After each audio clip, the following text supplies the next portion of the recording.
Magandang araw mga kaibigan. Gusto kong i-share sa inyo ang interview ng mainstream media kay ex-Senator Pampilo Lacson na kung saan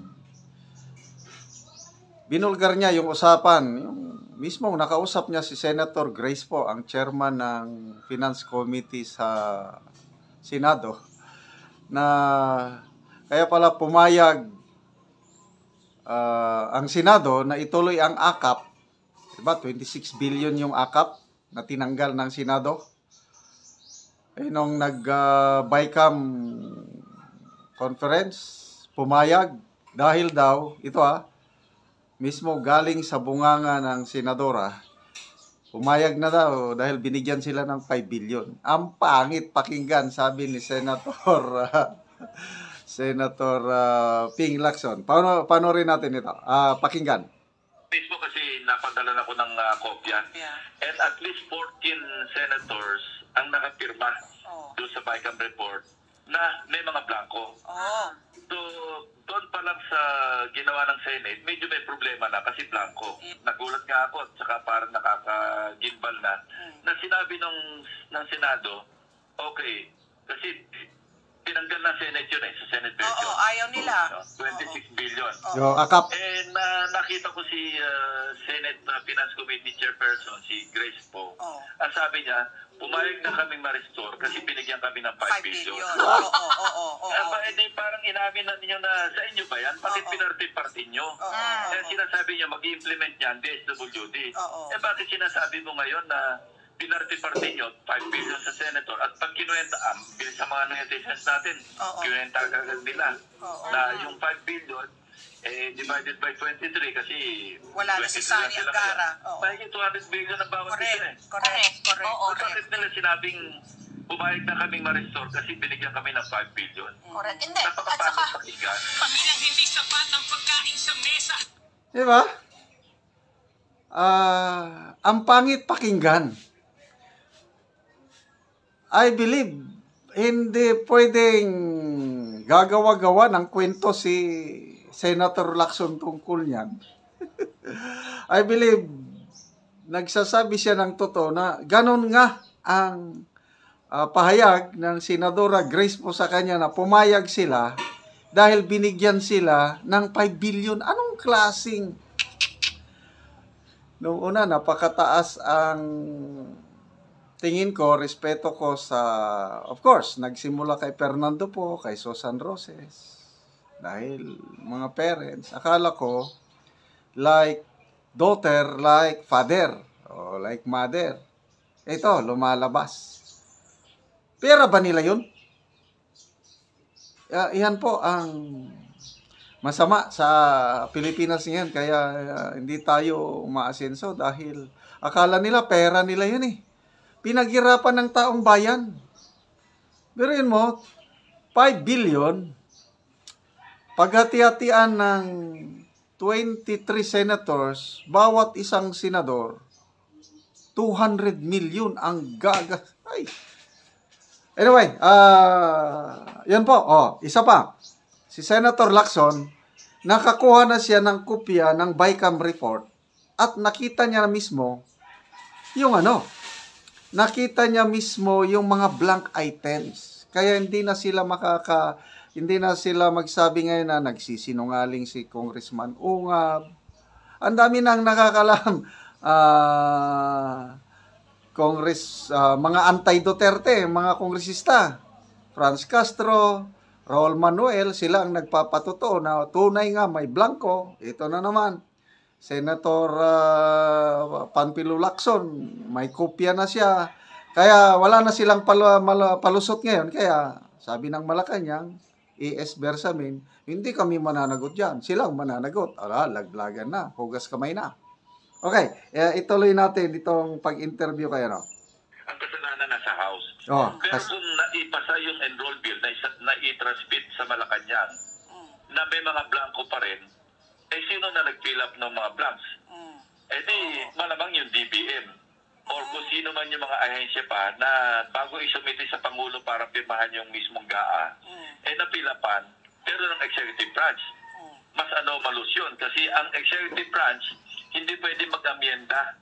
Pwede lang mag-veto, mag-line item veto, pero hindi pwedeng ibahin ng Malacanang kung ano yung tinransmit sa kanyang enrolled bill. Hindi pwede mag-amyenda.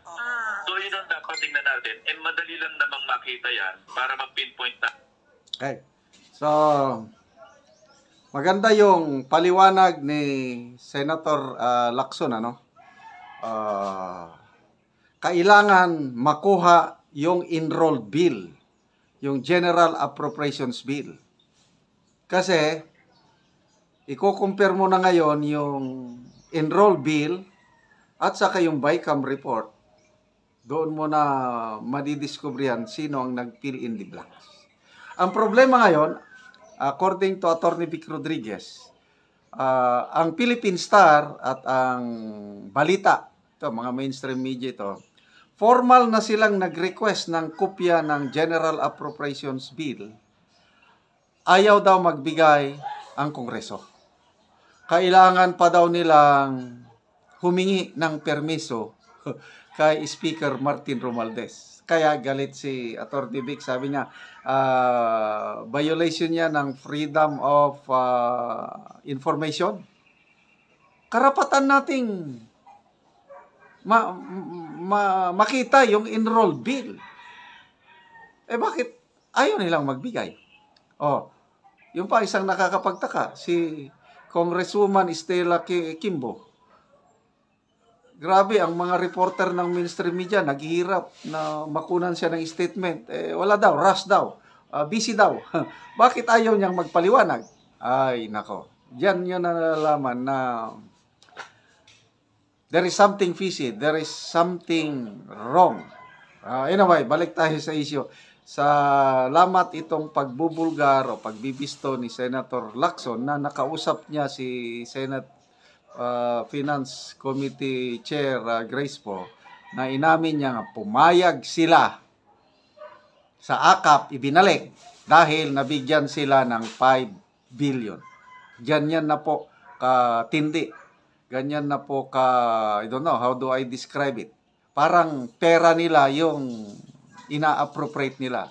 Nakalimutan nila na pawis at dugo ng mamamayang Pilipino yung mga pera na yon na limpak-limpak na sa billions. Bawat isang senador, 200 million ang share. Nako. Hindi nila iniisip yung ang daming naghihirap na Pilipino ngayon. Okay, speaking of mahirap, gusto kong pasalamatan kayo mga subscribers, viewers ko. Kasi in a very small way, meron tayong income. Dahil nanonood kayo sa aking channel, yung income po na yon ay tinutulong natin sa Talaan Dig Tribe sa Bukidnon. Nag-focus tayo ngayon sa housing program dahil kawawa ang kalagay nila. Kitang-kita ko yung mga bahay nila na kung mayroon mang bubong na yero, butas-butas. Yung iba, walang bubong na yero, kundi trapal, plastic, sako. Kawawa ang kanilang kalagayan. So ngayon, nakakapagbigay tayo ng libreng yero at libreng pako na re-repair ang kanilang mga bahay o nakakapagpatay ng bagong bahay. Salamat sa tulong nyo. Panoorin nyo ang video na ito. Una ni ang balay diri sa tower nga katong among nakita nga nagtukod siya balay apan nagpakiluoy siya kay tungod kay wala siya ikapalit og yero. Karon nakaatop na niya og nakasalog na gyud. Nagpasalamat siya nga karon na anay balay og kompleto na ay atop na niya nga natupan na niya og doon na siya salog. So makita na gid nato nga doon na kausaban sa una og sa una niya pagtukod og karon kay kadtong una kuan pa ni siya tukod ra ipatindog pa niya nga balay naguno na siya kung unsaon niya nga pamaagi nga makakuha siya og sin karon nagpasalamat siya nga nakatop na panalanginan og karon maayo na ang ilang balay kay doon na nay salog doon na nay atop na anay una ni siya nga mga ero nga naghatag sa iyaha pasalamat sa nga doon na nay unsay mong ikasulti karon nga kuan deng unsay imong kasulti karon nga bag-o na imong atop og nakasalog na pud mo bag-o na inyong balay Una-una, salamat kay sa Ginoo na makabalay gyud mi. Ug salamat pud sa nag sponsor ani nga matagaan mi og sin labi na tagatan-aw sa YouTube. Dagan kay salamat. Oo, og sa lansang nahatag pod sa imuha. Ang lansang pod kay naman Oo. pinapalit. Oo. Kamay na lang. Oo, nahatagan mo og lansang. Oo, so kumpleto ang nahatag sa imo, lansang og giro. Oh. Og karon kumpleto na imong balay. O mo pod ni ang iyang anak, yang mama niya, una sila. Ang nagpasalamat lagi kay karon daw human na gyud. Ba sa una, dugay-dugay ni nga ilang balay ng kuan, nagplano sila apan wala sila ikapalit karon, nagpasalamat sila nga tagaan og giro. Karon bag-o na. Aduna nay kausaban, aduna nay atop nga yero nga bag-o og aduna nay salog. O mo na ni siya ang ilang balay nga makita. Doon na nagduk-duk-duk na sila, nagsalog, ilang gilansangan lagi. Nagpasalamat sila natabangan. Kining iyang mama pod naglingkod-lingkod pod sa bag-o nga balay sa iyang anak. Kay maayo na daw nga natabangan sila.